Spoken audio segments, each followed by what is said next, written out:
बिस्मिल्लाहिर्रहमानिर्रहीम बिस्मिल्लाहिर्रहमानिर्रहीम। Dear students, last lecture के अंदर हमने करारदाद लाहौर के हवाले से बात की थी और करारदाद लाहौर का पस मंज़र जानने की कोशिश की कि किन वजूहात की बिना पर हिंदुस्तान के मुसलमानों ने करारदाद लाहौर की शक्ल में अलग वतन का मुतालबा किया। और इसके बाद हमने करारदाद लाहौर के जो मुतालबात थे उस हवाले से बात की कि करारदाद लाहौर के अंदर क्या क्या मुतालबात पेश किए गए। और इसके बाद लास्ट के ऊपर हमने तहरीक पाकिस्तान के अंदर जो करारदाद लाहौर का अहम किरदार है उस हवाले से बात की। आज का जो हमारा लेक्चर है वो है क्रिस मिशन 1942। आज के लेक्चर के अंदर हम सबसे पहले क्रिस मिशन का पस मंज़र जानने की कोशिश करेंगे कि किन वजूहात की बिना पर हुकूमत बरतानिया ने 3 अफराद पर मुश्तमिल वफ़द सर स्टीफन क्रिस की सरबराही में हिंदुस्तान भेजा। तो पस मंज़र जानने की कोशिश करेंगे और इसके बाद क्रिस मिशन ने जो तजवीज़ पेश की उन तजवीज़ का जायज़ा लेंगे और लास्ट के ऊपर क्रिस मिशन की तजवीज़ पर मुस्लिम लीग और कांग्रेस का जो रद्द-ए-अमल था उस हवाले से बात करेंगे। तो स्टार्ट करते हैं आज का लेक्चर क्रिस मिशन 1942। 1914 के अंदर पहली जंग अजीम का आगाज़ हुआ। तो पहली जंग अजीम का आगाज़ क्यों हुआ, इससे पहले जो लेक्चर्स हैं उनके अंदर मैं इसकी वजूहात के बारे में आपको बता चुका हूँ। तो 1942 के अंदर पहली जंग अजीम का आगाज़ हुआ। इस जंग के आगाज़ के बाद हम देखें तो दुनिया 2 हिस्सों में तकसीम हो गई थी। एक तरफ बरतानिया और इसके इत्तेहादी, जबकि दूसरी तरफ तुर्की, जर्मनी और ऑस्ट्रिया थे। 1918 के अंदर जब इस जंग का इख्तिताम हुआ तो इस जंग के इख्तिताम के बाद तुर्की, जर्मनी और ऑस्ट्रिया को शिकस्त हुई और बरतानिया और उसके इत्तेहादियों को कामयाबी हासिल हुई। इस जंग के इख्तिताम के बाद जर्मनी और तुर्की पर सख्त पाबंदियों का नफाज हुआ। तुर्की और जर्मनी पर सख्त पाबंदियाँ लगाई गई। जिस तरह अगर हम देखें तो एक पाबंदी इनके ऊपर ये थी कि ये अपनी फ़ौज को मुनज़्ज़म नहीं कर सकते, अपनी फ़ौज को दोबारा से नहीं बना सकते, तो ये इनके ऊपर पाबंदी थी। तो इसके बाद क्या हुआ कि जब जर्मनी के अंदर हिटलर जो था ये इक़्तिदार में आया तो हिटलर ने इक़्तिदार में आने के बाद अब इन पाबंदियों के ख़िलाफ़ इक़दाम शुरू किए। इक़दाम क्या थे कि जर्मनी के ऊपर पाबंदी थी कि वो अपनी फ़ौज को मुनज़्ज़म नहीं कर सकता, लेकिन हिटलर जब इक़्तिदार में आया तो उसने अपनी फ़ौज को मुनज़्ज़म करना शुरू कर दिया। हिटलर समझता था कि जंग अज़ीम अव्वल के अंदर जो जर्मनी को नाकामी हुई है, इस नाकामी की बुनियादी वजह यहूदी थे। तो उन्होंने हिटलर जो था वो जंग अज़ीम अव्वल की नाकामी के ज़िम्मेदार यहूदियों को समझता था। तो उसने भी जंग अज़ीम अव्वल की नाकामी का बदला लेने का ऐलान किया। तो इस ऐलान के बाद उसने 1939 के अंदर 1939 के अंदर जर्मनी ने पोलैंड के ऊपर हमला कर दिया। तो जब जर्मनी ने पोलैंड के ऊपर हमला किया तो इसके जवाब में बरतानिया और फ्रांस ने जर्मनी के खिलाफ जंग का ऐलान कर दिया। और इस तरह फिर जंग अज़ीम अव्वल की तरह जंग अज़ीम दोम का आगाज़ हुआ और दुनिया 2 हिस्सों में तकसीम हो गई। एक तरफ एलाइड पावर्स थी जिनमें बरतानिया, अमेरिका, फ्रांस, सोवियत यूनियन, चीन, पोलैंड वगैरह शामिल थे, जबकि दूसरी तरफ अगर हम देखें तो एक्सिस पावर थी जिनमें जर्मनी, जापान और इटली था। तो जब जंग अज़ीम अव्वल का आगाज़ हो गया तो आगाज़ के बाद 1941 के अंदर जापान भी इस जंग का हिस्सा बन गया। जब जापान इस जंग का हिस्सा बना तो जापान ने बरतानिया के जो कॉलोनीज थी, जिन इलाकों पे बरतानिया का कंट्रोल था, तो जापान ने उन इलाकों पर हमले शुरू कर दिए और उनको अपने कंट्रोल में ले लिया। जापान को अगर हम देखें तो जापान ने वियतनाम, थाईलैंड और बर्मा का जब कंट्रोल हासिल कर लिया तो उसका जो अगला हदफ था वो हिंदुस्तान था। तो उसने फिर क्या किया, जापान ने हिंदुस्तान के जो साहिली इलाके थे इन सारे इलाकों के ऊपर बमबारी शुरू कर दी। हुकूमत बरतानिया को इस जंग के अंदर कामयाबी के लिए, हिंदुस्तान के अंदर जंग के अंदर कामयाबी के लिए हिंदुस्तान के लोगों की हिमायत की ज़रूरत थी, क्योंकि हिंदुस्तान के लोगों की हिमायत ही से वो क्या कर सकता है, जापान को आगे बढ़ने से रोक सकता है।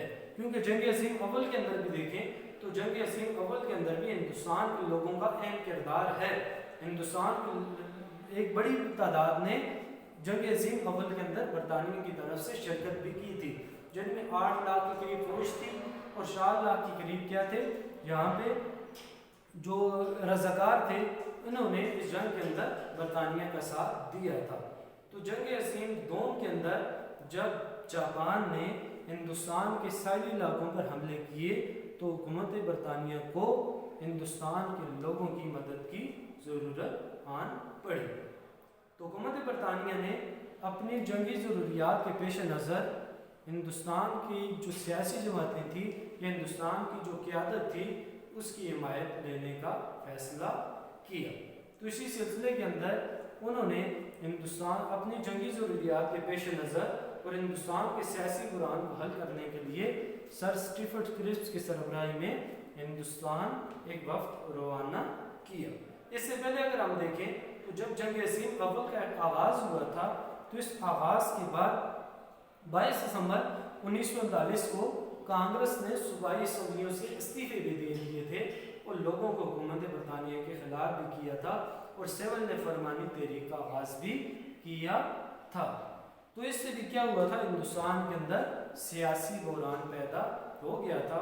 तो हुकूमत बरतानिया ने हिंदुस्तान के सियासी बहरान को हल करने, हिंदुस्तान के लोगों को जंग अज़ीम अव्वल में साथ देने पर आमादा करने के लिए 3 अफराद पर मुश्तमिल वफ्द सर स्टीफर्ड क्रिप्स की सरबराही में हिंदुस्तान रवाना किया। ये वफ्द 23 मार्च 1942 को हिंदुस्तान पहुंचा। हिंदुस्तान पहुंचने के बाद हिंदुस्तान की जो क़यादत थी या हिंदुस्तान की सियासी जमातें जो थी उनसे मुलाकात की और मुलाकात के बाद 30 मार्च 1942 को कुछ तजवीज़ पेश की। जब उसने ये तजवीज़ क्रिप्स मिशन ने ये तजवीज़ पेश की, ये इस मंसूबे का ऐलान किया और साथ में इस बात की अपील भी की, हिंदुस्तान की सियासी जमातों से इस बात की अपील की कि इस मंसूबे की जो तजवीज़ हैं ये माकूल हैं, सियासी जमातें इनको क्या कर दें, तस्लीम कर दें, मुस्तरद न करें। अगर मुस्तरद कर देंगी इन तजवीज़ को तो फिर इस मसले पर गौर करने का वक्त नहीं होगा। तो उसके बाद उसने ये तजवीज़ पेश कर दी।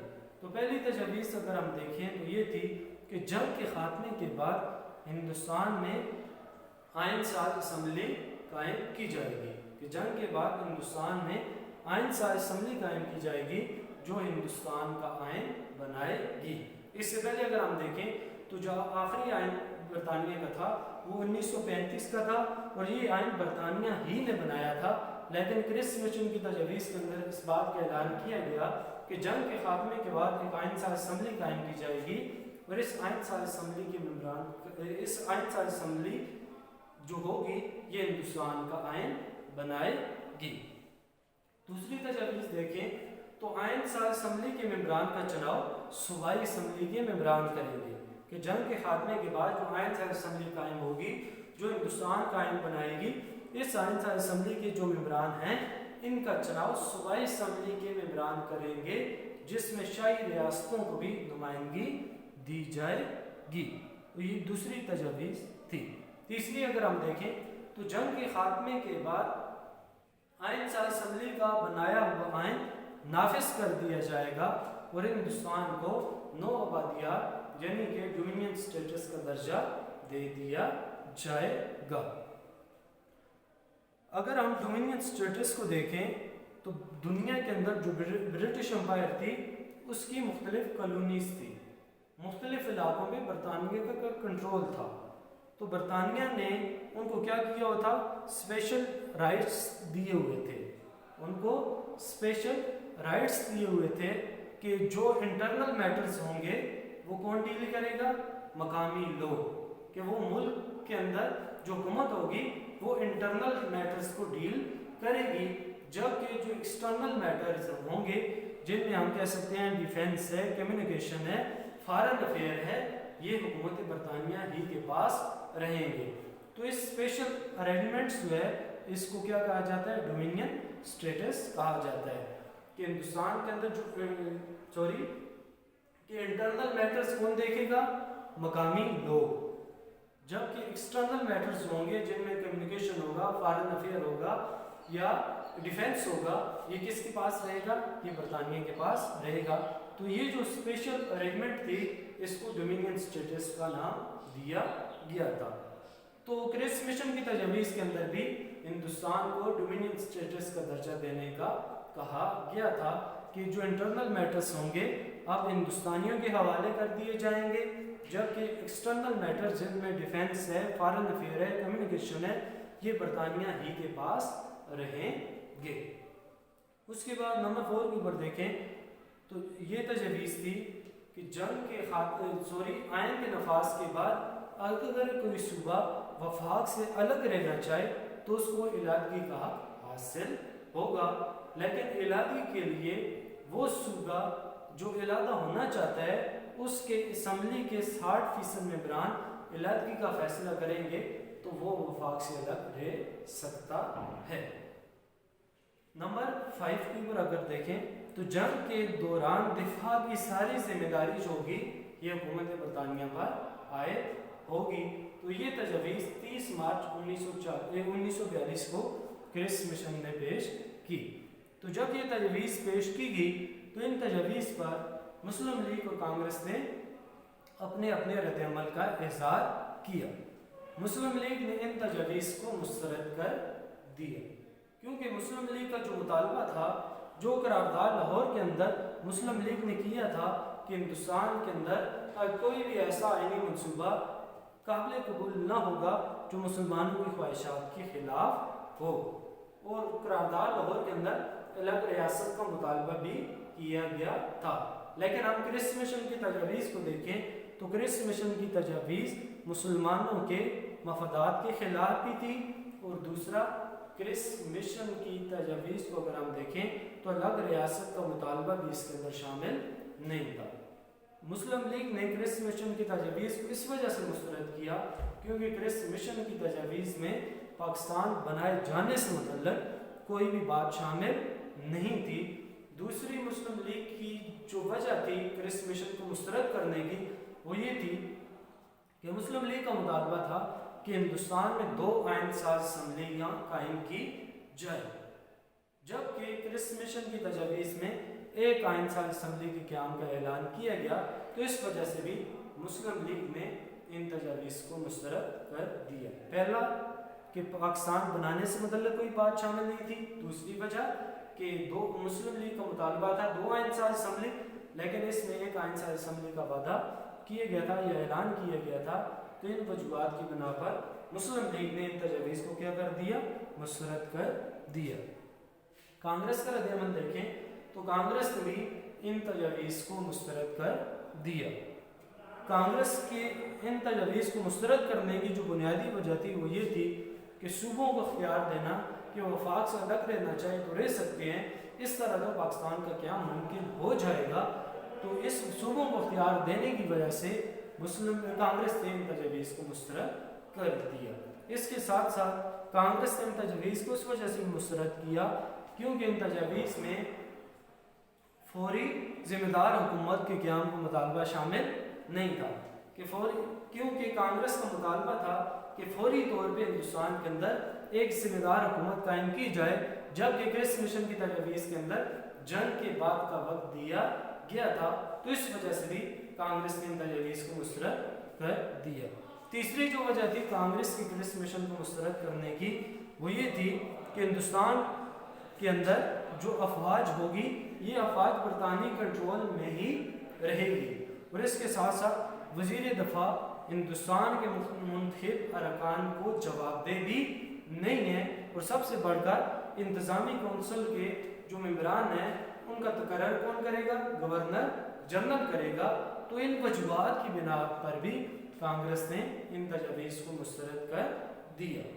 तो क्रिस मिशन की तजावीज़ को जब कांग्रेस और मुस्लिम लीग दोनों ने मुस्तरद किया तो क्रिस मिशन नाकामी की सूरत में वापस लौटा, लेकिन क्रिस मिशन ने हिंदुस्तान की सियासत पर अहम असरात मुरतब किए, क्योंकि क्रिस मिशन की नाकामी के बाद कांग्रेस ने एक तहरीक चलाई और इस तहरीक का नाम था हिंदुस्तान छोड़ दो तहरीक।